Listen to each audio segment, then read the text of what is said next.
wabarakatuh. Salam sejahtera bagi kita semua. Perkenalkan, saya Elizabeth A. Febrianti dari Universitas Nusantara PGRI kelas BK 2A.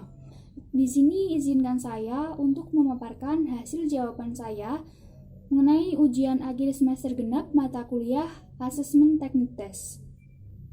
Salah satu testing psikologi adalah tes intelijensi. Tes intelijensi ini merupakan salah satu alat yang digunakan dalam mengasesmen individu. Hasil tes intelijensi menunjukkan secara umum kemampuan seseorang dalam menyesuaikan diri, belajar, atau berpikir secara abstrak. Konsep dasar dari tes intelijensi yang pertama, kemampuan berpikir abstrak. Kedua, kemampuan mempertimbangkan, memahami, dan menalar. Dan yang ketiga, kemampuan beradaptasi dengan lingkungan. Dan yang terakhir, kemampuan total individu untuk bertindak dengan sengaja dan secara rasional dalam lingkungan. Penggunaan tes intelijensi dalam bimbingan dan konseling. Secara umum, tes intelijensi digunakan untuk mendapatkan informasi-informasi yang dihasilkan dan juga digunakan untuk seleksi, penempatan, diagnosis, evaluasi, membuat perencanaan, atau hanya sekedar pemahaman diri atau meningkatkan minat mengikuti konseling. Kemudian, tes intelijensi ini dapat digunakan tidak saja untuk mengkonfirmasikan apa yang telah diketahui guru kelas dan orang tua, tetapi juga sebagai bagian dari pengambilan keputusan yang praktis. Penggunaan ini digunakan konselor untuk pemahaman tentang gambaran anak, kekuatan dan kelemahannya. Kemudian membantu konselor mengevaluasi keberhasilan proses dalam bimbingannya. Lalu untuk pertanyaan yang kedua, beberapa kode etik BK yang wajib diperhatikan oleh guru BK, yaitu ada pemilihan tes, wewenang pemilihan tes, dan penggunaan hasil tes. Lalu, ketentuan apa saja dalam pemilihan tes tersebut? Yang pertama, konseli hendaknya terlibat dalam proses pemilihan tes, supaya tidak ada unsur pemaksaan dalam pemberian tes oleh konselor. Dan yang kedua, konselor memberikan orientasi kepada konseli dan orang tua mengenai alasan digunakannya tes di samping arti dan kegunaannya. Seorang konseli disadarkan bahwa tes hanya alat yang tidak sempurna sebagai cara untuk mencapai tujuan. Tes tidak dapat memberi jawaban, tes hanya memberi informasi tambahan yang dapat digali dalam konseling. Lalu, untuk ketentuan yang ketiga, konselor seharusnya menjelaskan tujuan tes dan menunjukkan keterbatasan tes, yaitu peranan ini berarti bahwa konselor mempunyai pemahaman yang baik mengenai apa tes itu dan mengapa dia mengambilnya. Ketentuan yang terakhir, peranan ini berarti bahwa konselor mempunyai pemahaman yang baik mengenai apa tes itu dan mengapa dia mengambilnya. Lalu untuk pertanyaan yang ketiga atau soal yang ketiga, sebutkan dan jelaskan penggunaan hasil asesmen tes dalam komponen program BK. Hasil penilaian asesmen tes adalah konselor memberikan informasi kepada konseli tentang hasil asesmen dan implikasinya, sambil memupuk hubungan sehingga konseli dan orang lain terlibat dalam proses penilaian, dan akhirnya menindaklanjutinya secara produktif.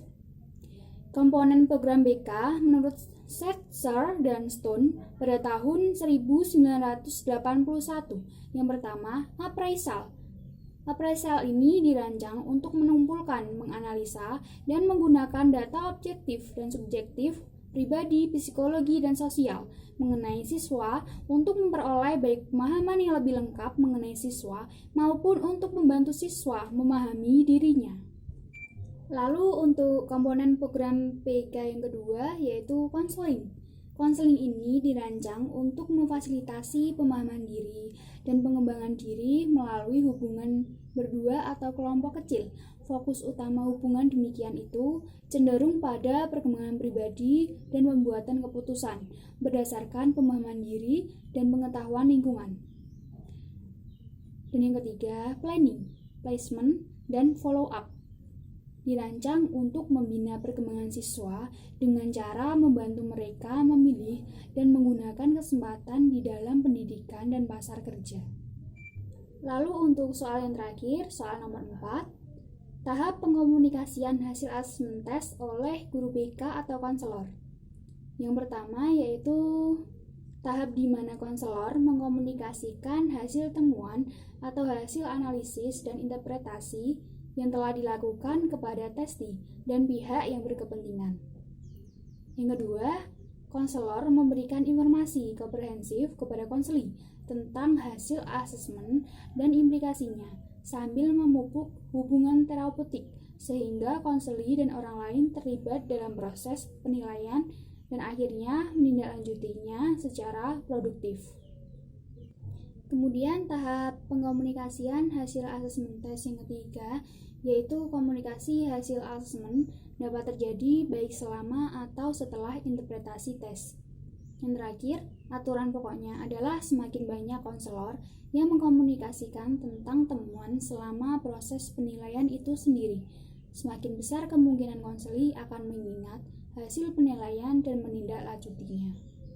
Lalu untuk soal yang terakhir, soal nomor 4, tahap pengkomunikasian hasil asesmen tes oleh guru BK atau konselor.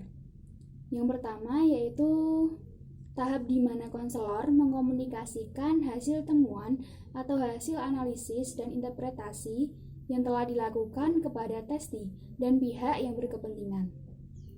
Yang kedua, konselor memberikan informasi komprehensif kepada konseli tentang hasil asesmen dan implikasinya sambil memupuk hubungan terapeutik sehingga konseli dan orang lain terlibat dalam proses penilaian dan akhirnya menindaklanjutinya secara produktif. Cukup sekian pemaparan jawaban dari saya mengenai UAS mata kuliah Asesmen Teknik Tes. Mohon maaf bila ada salah kata.